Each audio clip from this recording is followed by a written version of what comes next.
I'm Dave Palumbo, founder of Species Nutrition. From my earliest bodybuilding days, I believed in only putting the best in my body. And that lives on in the Species Nutrition line of products. I put my name and reputation on every bottle of Species Nutrition products. If you want to be your absolute best, join the evolution.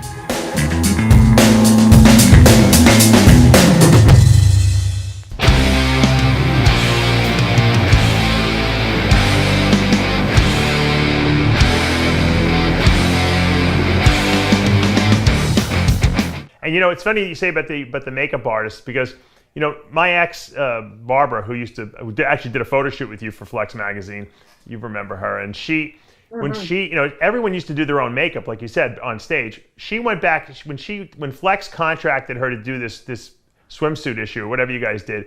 When she came out of makeup after 2.5 hours, I didn't recognize her when she walked out of the room. I swear to you, I walked right by her. I had no idea it was her, because that's how much of a difference there is between a professional makeup artist doing your hair and makeup versus you doing it yourself. And she was a pretty girl. She didn't need a makeup artist, but it was like supermodel versus, you know, just pretty attractive, you know, country girl. And I think you took that idea to the next level. You went on stage with a professional makeup artist, which made you look even better, you know, and more professional, you know, when the lights came on, so to speak.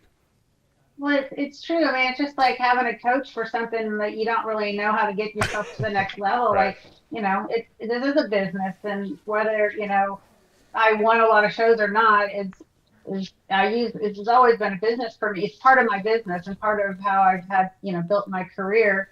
Whether I was winning or not, I still wanted to look like I, you know, needed to look, and that meant having people to help me do that. Because, sure. You know, it's just part of it. When you switched over to figure, when the figure came out, you switched over. You had a very tough time in the sense that you were the Olympia champ in '98, and people thought you were going to go to figure and you were going to be the Olympia champ in figure, because Monica just had it was like a foregone conclusion that was your division, and you found yourself having trouble, and you never did win the Olympia. You've got more second places at the Olympia and the Arnold than I think probably any other competitor in the history of figure division had. And a lot of those years you should have won. Maybe most of those years. Well, at least one of them. Was that tough for you, a tough pill for you to swallow? And what do you think the reason was why you didn't win? Well, interesting, when figure came out, I remember I finished 99 was the last year I did fitness. And I just remember thinking I didn't want to have gymnastics ruling my life anymore. I was kind of burnt on gymnastics. Sure. I was turning 30, and I was just like kind of had enough of training gymnastics. So we're trying to learn and keep up, basically. So, you know, I'd been off a couple of years as far as competitor, and I had a very polite, nice call from Jim Lorimer, who asked me to come and do the first figure international. So it was, you know, an honor for him. I remember him calling me on my cell phone and asking me if I would compete. And so I thought, well, yeah, this sounds good. So I never went in because, well, originally figure was supposed to be fitness without a routine, is what they always said. Right. The physique's going to look the same. It's just no routine. So I went in never with the expectation that, you know, this is my thing or anything like that. I just went in because I'm a learner, right? I like to do things that I can challenge myself, learn. And I look back and, you know, definitely one of the shows in 12 years, I probably could have won and nobody would have thought, well, that's, you know, she didn't deserve to win. But it was frustrating in the sense that I felt like there was some poor policies around the management of a group of girls.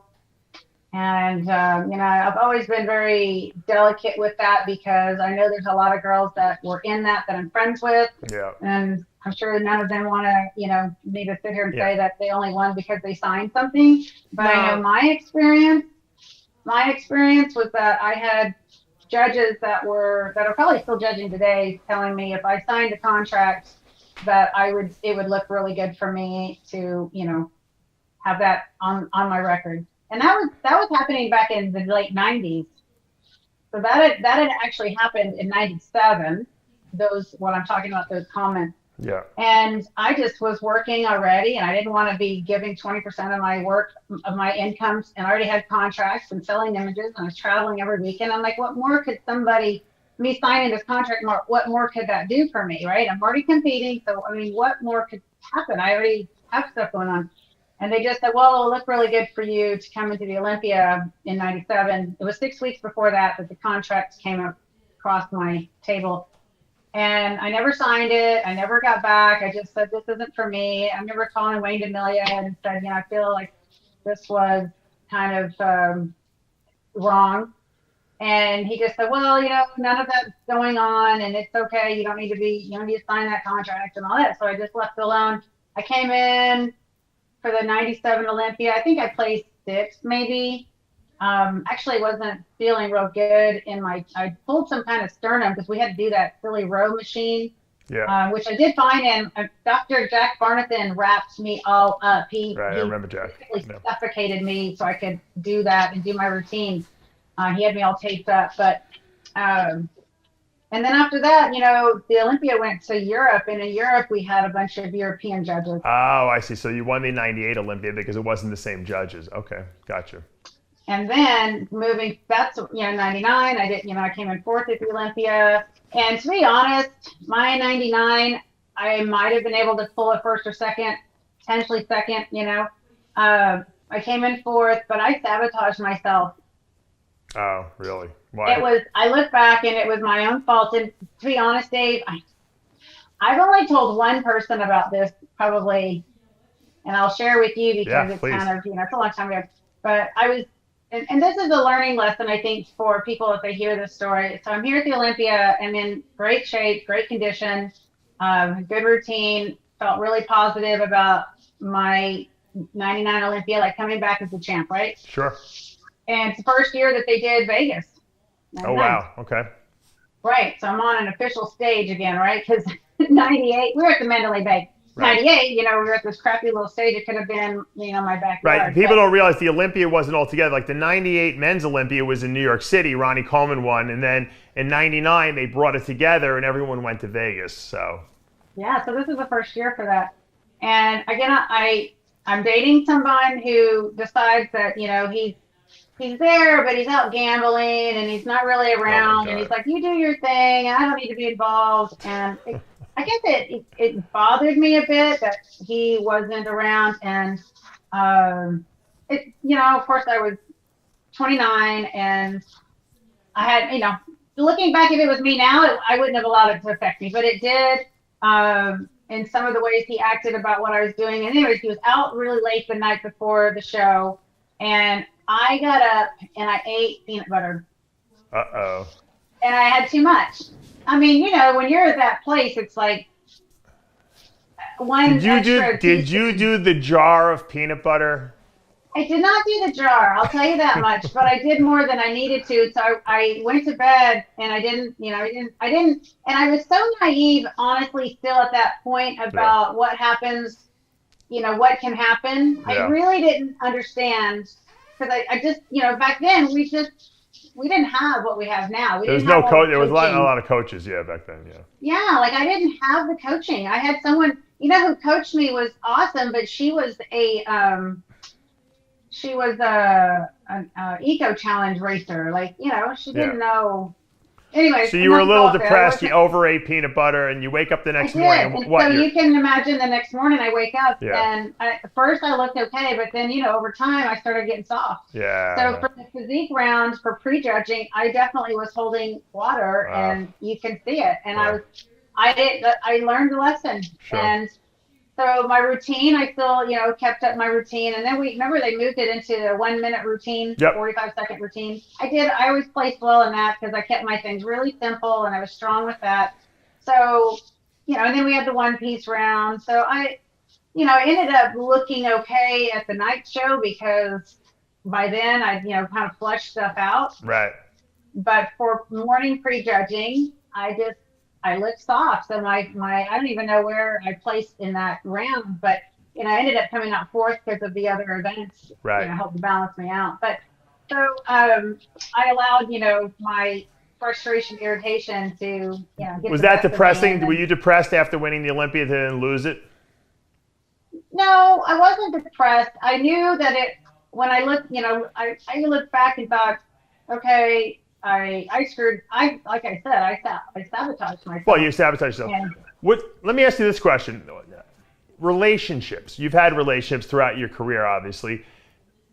There was no one who you dated who was more popular than you were. So, but you dated competitors. Was there a competitiveness sometimes? I noticed that when I was in some relationships. Did that make it difficult because you were always like the more popular person? You probably made more money. You probably placed higher in shows. You probably were more noticed when you would go places. Did that create like some kind of a problem with the relationship as it well, progressed? honestly, the guy that I was dating at that point, he was involved in the stunt world, so he wasn't a competitor. And then the guy that I married, he competed in some, he competed NPC level, and Dave, that whole thing, what happened with, we got married, and I thought that was the right person for me, Yeah. but Was that Scott?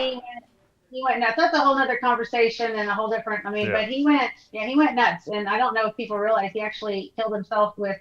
I just say he gave himself a heart attack at 42. He died, right? And I Wasn't he was ended up, from Rhode Island, correct?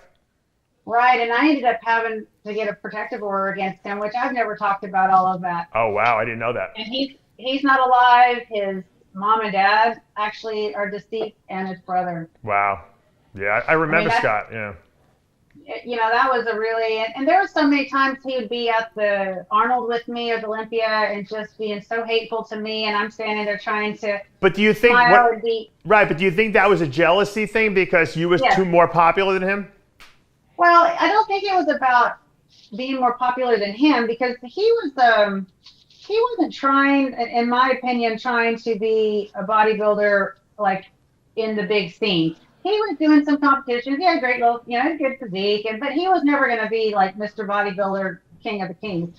He had a gym and he was involved. He had 2 gyms, powerhouse gyms. Yeah. So I think there was a jealousy, a deep-rooted jealousy about just how people treated me and how much people cared about me. And But that's tough. That's tough, Monica. That's a tough dynamic. That's why I'm asking, because here you are, a beautiful girl. You're adored by the bodybuilding world. I mean, you're worshipped by girls, who want to be like you. And then you got a guy who's has an ego. Look, any guy would. I'm dating this girl, but you know what? I feel like I'm second fiddle maybe because everyone else loves her more, and I don't feel like I'm getting the attention I want. Did you feel like that was the dynamic? Well, for sure. I think, he could never sit there and say, well, you just, all these guys and you try to play up to these guys, because I had more women half the time than men in front of me, sharing their story or talking about how it made a difference in their life. And people, when he was around, we got married in '04, and he was around for quite a bit there, and even before that. And so, I don't know, there was just something really bizarre, and it didn't matter. And then, of course, he always wanted me to be decked out too. Like if I showed up and I wasn't like made up, he started getting, I guess he had this kind of wanted the Monica Brant thing all the time. Gotcha. So I ended up where I couldn't really be myself. And, but it was just kind of interesting. Right when all of that was happening, social media was taking off, and I literally just kind of pulled back on all of the things, because in 2008 and 9, he started going crazier and crazier, and I ended up having had a lot of things that I couldn't talk about with anyone, because I didn't want. When women are going through that stuff, it's a hard place, because you have to keep thinking you're doing it. You're creating something, and it's like it's mind games.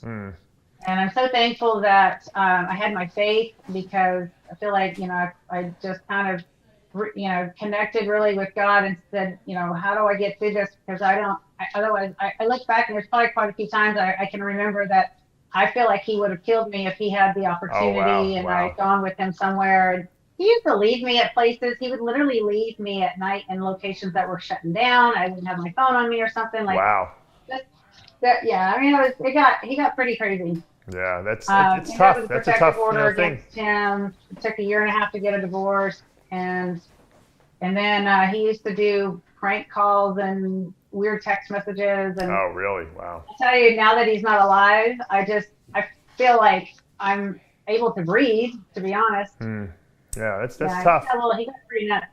So I do think jealousy was a big part of that. I think but he also ended up, involved in um, ultra minding things. Yeah. I'll just say he used to take one of the things he was taking was Adderall, Yeah. and I didn't realize back then really what Adderall was. Like I Right. just knew, he went and got his prescription, and working with, what a psychiatrist or whatever, and he had a lot of anger issues, and I didn't realize how detrimental. But then he had black market. He was up to 4, 5, 6 tabs a day. Wow. Wow. Yeah. Yeah, and That'll change your mood for sure. Absolutely. yeah, it got pretty scary there. And I'm just thankful that that God protected me and pulled me out of that, and in Yeah. a wonderful relationship with a man that adores me, and for all the right reasons. Right. Well, I think also when you change the way you are, you attract different people into your life. So where I am now and where you are now is not where we were 20 years ago, and it wasn't our mindset 20 years ago. And so we attracted different people, I think. And so I think I'm a big believer in you attract who you are and what you need at that point in your life. And I think, after you go through that whole ego of competing and kind of moving out of that, you kind of can see things a little more clearly. And I think that's why your life changes. The problem is that sometimes you're in relationships with people, you change, they don't, and now you're not compatible anymore, Right.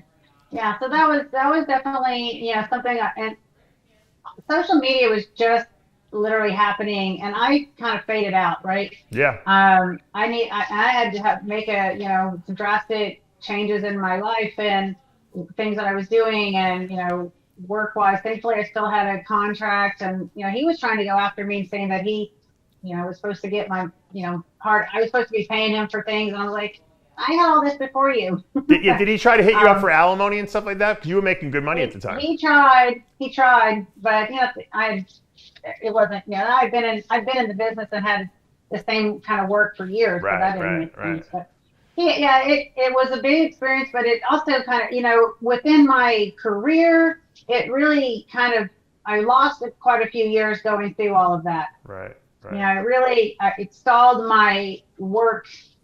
Right. In a lot of ways and opportunities, because I had so much to deal with, and on a personal and professional.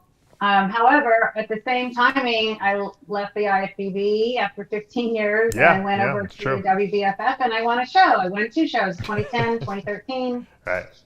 And I started running track. So I kind of, just did some overhaul stuff. But so I would say my 40th year was one of the hardest years personally, but one of the best professionally. Kind of weird. But so it created who I am now, and helps me to appreciate more of my husband today and who he is, and now that you're sitting in a chair. Oh, sorry. Now that you're in like the interviewee chair or interviewer chair, you have the Monica Brant show on your YouTube channel. You're starting to promote yourself social media wise now. How do you view it? How does it feel to be on the other side of the coin, so to speak? Now you're kind of like mentoring the new up and coming people. You're interviewing people. Do you still have that desire to get on stage and compete, or is that done? Well, first of all, I've absolutely loved, this little headphone keeps popping up. It's not my normal one since I'm on my phone. I love doing the show, and that came about in April of 2020. We were in the lockdown, and my husband started a show, and I just thought, I'm going to start a show, and it was just like purely I wanted to, again, I go back to being a relationship person.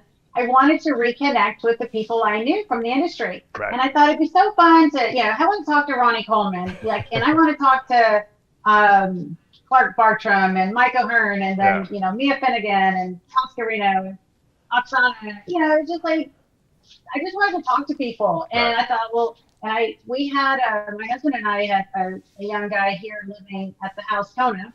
He had come down to do some video work with my husband's business, the horse business, and we all put these shows together. So it was just kind of like, okay, well, let's do this. And then it was, let's make it look this way. And so I have had so much fun connecting with people on the show. And yes, it's definitely a learning curve to interviewing nicely and being able to talk to people. The only thing that I find is challenging for me is that because I'm friends with everyone, like we always end up talking a lot more than just the 1 hour. Yeah, no, but also, you know what, they get insulted too if you ask them personal questions sometimes. I have had some, I'm never one to draw up any controversial stuff. Mm-hmm. I like the heart kind of conversation, and, like with you, like I just wanted to ask things that, about your marriage that would be an inspiration, not a personal thing, but an inspiration for other people. I try to find things that, like, I want to inspire people with other people. I want our conversation to make a difference for somebody in some way. And even with you, when I got to hear about you making the cards and your dad teaching you, I'd say that was a treasure for me. And I just felt like that was such a wonderful thing to hear and learn. And I thought that was just really special. And so those are the things that I really I get excited about. And I love sharing those things because I know that those make a difference. That's why when I got to interview Brandon Curry. Yeah, I saw that. Yeah, it's Brandy to be on with us. Yep. So it was like Brandon was over in, was he in Dubai where he was training? In Kuwait, yeah. Yeah, so he was over to training, and he was there, and then Brandy was on the East Coast, and then their kids came on, and they were doing some little bodybuilding poses and stuff, and it was just like, it's about, okay, Brandon is getting ready for Olympia, and Brandon's Mr. Olympia, and I wanted to talk about some other stuff, but I wanted people to really see this beautiful piece that is the most important thing for Brandon and Brandy is their family, their faith, and doing this together as a family. Right, absolutely. Now you got it right, and people can check your show out on your YouTube channel. Let me ask you this, just real quick: do you want to compete anymore, or has it out of your system? Like people ask me, do you ever want to compete again? I'm like, absolutely not. But I mean, is that something that you still have a desire to do at 50? So after the IFBB, I wanted to do a show where I felt just like I wanted to get on stage, because IFBB started placing me lower, and they were very critical of me. They said I had an old physique and I looked old and all this stuff. Right. And so I thought, well, I still wanted to do something. So Paul Dillette had asked me a couple times previously to come and do WBFF. And I thought, well, you know what? I'm going to do something for me. I'm not going to do something, to keep getting lower and all of these things that was going on with the IFBB. Which I was still on stage, and I still got, and I don't want to ever be super critical, but, they don't obviously want to place me, and I'm just spinning my wheels. They're not looking at me anymore, and so I'm done. So I went over to the WBFF, and I ended up winning, and I'll tell you, my physique was on that year, 2010, at the WBFF. I was walking through all the stuff with my ex, but I was also very refreshed in my professional place as far as I kind of let go of all the negativity that was coming at me from IFBB, and I just something positive to train for. I was doing a lot of sprinting and plyos, which was different because I started working with a different coach. Uh-huh. So my training kind of got back to what I love doing, and it showed in my physique for stage. Sure. And then I ended up getting married in 2012, and then so come 2013, I was like, I think I want to get on stage again, because you know what I was doing? I was getting ready for the World Masters track meet. Oh, wow. I've been racing the track for a couple of years, and I thought, why not get back on stage? It's literally a month before the World Masters track meet in Brazil, and I was like, I'm in great shape already. All I have to do is, hone in for a month before the stage, and slow down on my sprinting when I'm getting leaner. And then when I get done with the show, I'll have a month to finish getting ready for the track. And I'm still on track. I just had to, had to switch things a little bit, but it was only for a short period of time. Came back 2013, physique looked better than 2010. And you won, right? Because of all the sprinting, I win the show. Then 3 years, so then here we go, 2016. I've been doing, fast forward 2013. I'm again 3 years gone by, and I was like, I want to do something. So I had been invited to come do NABA in UK. Okay. And then I started talking to a guy out there, Simon. Yep. And he was at the time involved with the PCA. So they invited me to come do PCA. It was a week before NABA, and so I remember talking to my husband, and he had mentioned at one point to my goddaughter, that's a whole other story, but he had mentioned to her that he wanted to travel to the UK. Oh, wow. And this was like the beginning of 2016. And I heard him say that, and I thought, well, this is an interesting opportunity, because here I'm getting invited to do these shows in the UK. So I remember asking him, I said, so I have a question for you. And he's like, yeah. And I was like, so you'd like to go to the UK, huh? And he's like, yeah. And I said, how would you feel if I get ready for a couple shows in the UK and then we do a vacation afterwards? And he was like, let's do it. Oh, wow. So cool. I was training at the time for Spartan racing and doing Ninja Warrior stuff. So I literally, at that point, I was still on the track. I was in the gym twice a week. I was at the Ninja Warrior training place 3 times a week, and I was on the track twice. And that was my training. You never stop, Monica. Unbelievable. I'm exhausted listening to what you're doing here. So my point, getting back to your question, is I got on stage in 2016, and then we went on this glorious 2-week first class everything. It was like the trip of a lifetime my husband and I took, and we did everything, first class and upscale. And he's like, if we're going, we're doing it all out. So that's great. I won the PCA, the figure they had. And so the funny thing is in 2016, Dave, was the first time I ever had to do bodybuilding-ish, physique-ish posing. Oh, because they pose. That's right. They pose over there, right? Yeah. So I had to learn that, and I had a... You're a learner. We know that. You told us. What? I said, and you're a learner. You like to learn. Yes, so I had to, exactly. So I learned how to do that routine. I actually really enjoyed it. And the funny thing is my husband's a horse coach, right? But he can coach anything. He's got a music background. He knows how events, he knows timing. Like, he's done all these interesting things in his life. But he actually helps coach me once we had the routine. Right. He helped me with some of the routine, like transitions and feeling certain places in the music. And that's great. That's awesome. Fun. Yeah, that's awesome. Yeah. So I ended up winning the first show of the PCA, won the overall, because they actually had a figure toned class is what I did. And then I won the overall. And then the next week I had the NABA, and they basically had 2 classes for women. They had this bikini round, which they called it figure something. Or it was figure athlete, figure tone, and then something.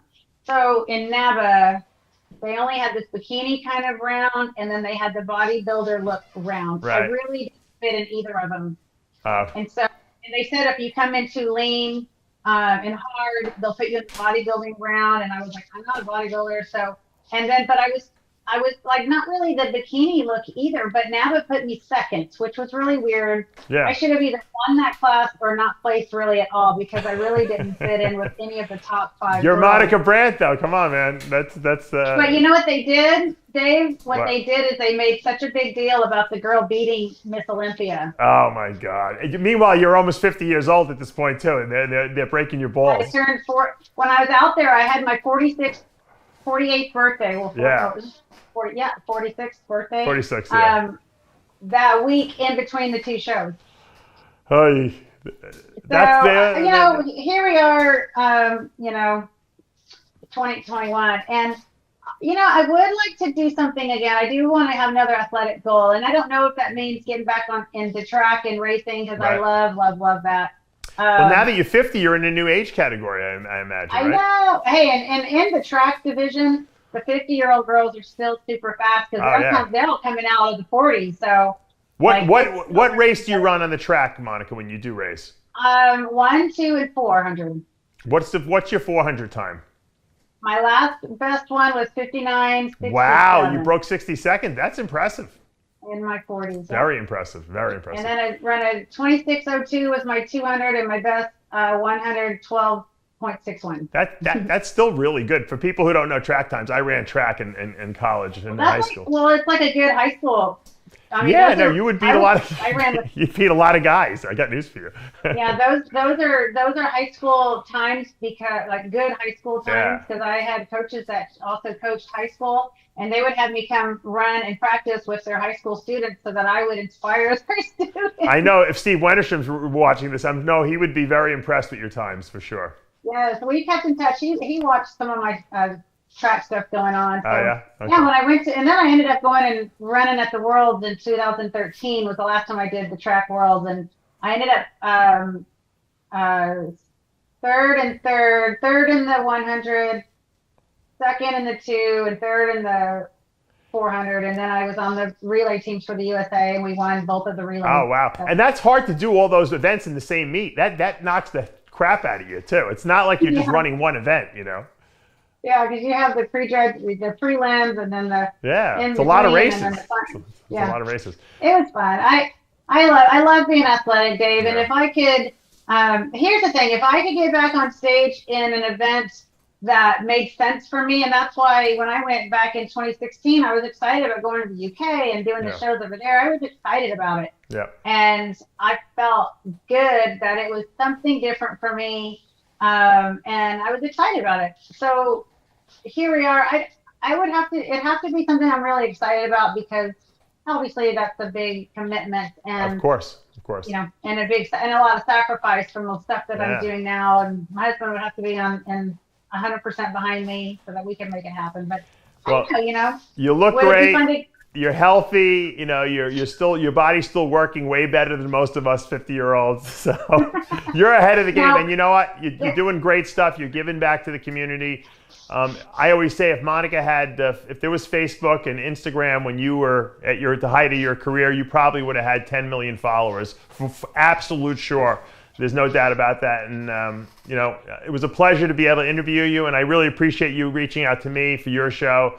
So, you know, we'll have to keep networking together and doing more great stuff in the future. I think you'd be good for maybe our Iron Debate show, where we kind of debate topics, especially if we do a women's show. I know you have a lot of strong opinions, and I just want to thank you for coming by today and being open with us, you know. I would absolutely love that. Thank you so much for having me. First, I wanted to just say a couple things. If people go follow my official Monica Brant Instagram page, it'd be awesome. My original account, it was just Monica Brant, was hacked and stolen, and they tried to get me to pay a ransom fee for it back in April of 2020. And I waited for a few months for Instagram to help me. They never did. So I'm rebuilding there, and you know how that goes. Subscribe to her channel. Follow her. Believe me, you'll get great content on there. Thank you. And then I love doing the show, so yeah, people can find at themonicabrantshow.com. I have all the past episodes. Of course, they're on YouTube as well. Yep. That's where they're brought in from the YouTube channel. And then I wanted to say thank you for my package, and I got a macadamia nut oil. Oh, you got it, good. And I had some today, and I just fell in love. Awesome. I knew you'd like it. I knew it would be right up your alley. So. Well, I need to get some for my mom, and then I want to share with some clients and stuff. No problem, absolutely. Lifestyle coaching, where I'm helping let's talk. Yeah, let's talk, because I know that you're into health and well-being, and I think the Species Nutrition line has a lot of that in there. So I'd love to be able to share that with you. So. Awesome! I'm so excited. It's been awesome, Dave. Thank you. Thank you so much, and we'll have to do this again for sure. For now, though, we are out of time. I am Dave Palumbo for another installment of Live With. We'll see you next time.